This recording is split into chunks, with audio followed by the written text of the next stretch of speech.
सर्वप्रथम मी त्यांच्या पवित्र स्मृतीस विनम्र अभिवादन करून पुढील कार्यक्रमास सुरुवात करते. एक थोर समाजसुधारक, विचारवंत आणि क्रांतिकारक असे महात्मा ज्योतिबा फुले यांच्या प्रतिमेचे पूजन विद्यालयाचे सन्माननीय उपमुख्याध्यापक श्री उगले सर तसेच आदरणीय पर्यवेक्षक श्री रायते सर यांना विनंती करते की त्यांनी प्रतिमा पूजन करावे.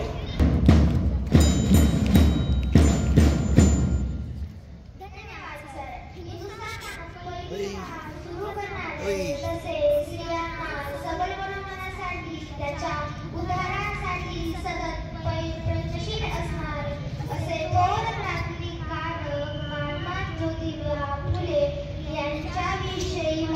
नमस्कार विद्यार्थी मित्रांनो, मी आज महात्मा ज्योतिबा फुले यांच्याबद्दल जे 2 शब्द बोलणार आहे ते तुम्ही शांत चित्ताने व नम्रपणे ऐकावे हीच माझी नम्र विनंती. अज्ञानाच्या अंधकारात कितपत पडलेल्या आणि 18 वर्षांनी सुधारलेल्या उराशी असणाऱ्या अशा हरिजन गिरिजन अडलेल्या आणि वर्ण व्यवस्थेच्या चौकटीत पिळलेल्या दीनदलितांच्या महान पुरुषांनी उद्धार केला अशा क्रांतीसूर्य महात्मा ज्योतिबा फुले यांच्या पवित्र स्मृतीस मी त्यांना प्रथम करतो.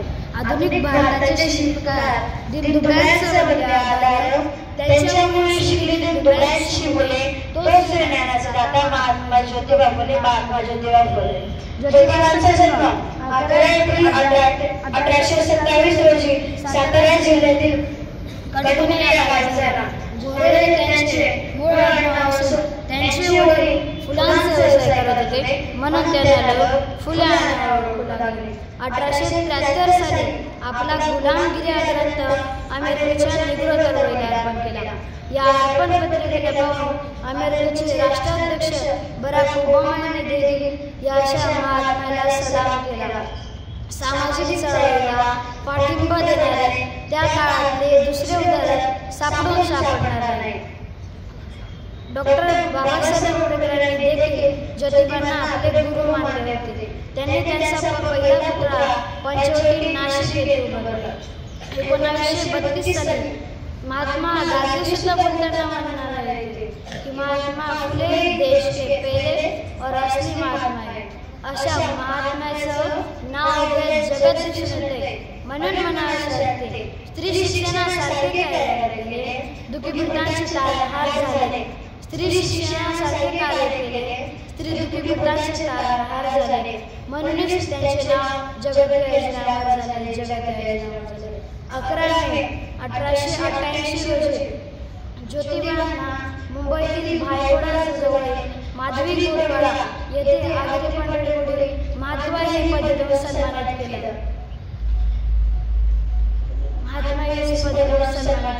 सामान्य माणसाने आपला उद्धार करताना ही पद देऊन सन्मानित केलं. ही त्या काळातली पहिली घटना आहे म्हणून म्हणावं असं वाटते. दुःखी पीडितांचं दुःख हरता विद्येचा तो महान दाता. दुःखी पीडितांचं दुःख हरता विद्येचा तो महान दाता. तहान दिल्याचं तुक्त केला म्हणूनच नाव त्याचे पडले महात्मा. नाव त्याचे पडले महात्मा. धन्यवाद. प्रेम. यानंतर आभार प्रदर्शनासाठी मी निमंत्रित करते काव्या बाबू. आजच्या कार्यक्रमासाठी उपस्थित विद्यालयातील सन्माननीय उपमुख्याध्यापक श्री उगले सर व पर्यवेक्षक श्री रायते सर हे या कार्यक्रमास उपस्थित राहिले त्याबद्दल त्यांचे मनपूर्वक आभार. तसेच विद्यालयातील सर्व गुरुजन वर्ग व शिक्षकेतर कर्मचारी यांचेही आभार. तसेच तुम्ही सर्व विद्यार्थ्यांनी हा कार्यक्रम शांतपणे ऐकला त्याबद्दल तुमचेही आभार. आम्हाला हा कार्यक्रम सादर करण्याची संधी सांस्कृतिक समितीने दिली त्याबद्दल त्यांचेही आभार. अध्यक्षांच्या परवानगीने हा कार्यक्रम संपला असे मी आजपासून जे टाकलेले की लेक्चर फिक्स लागणार आहे.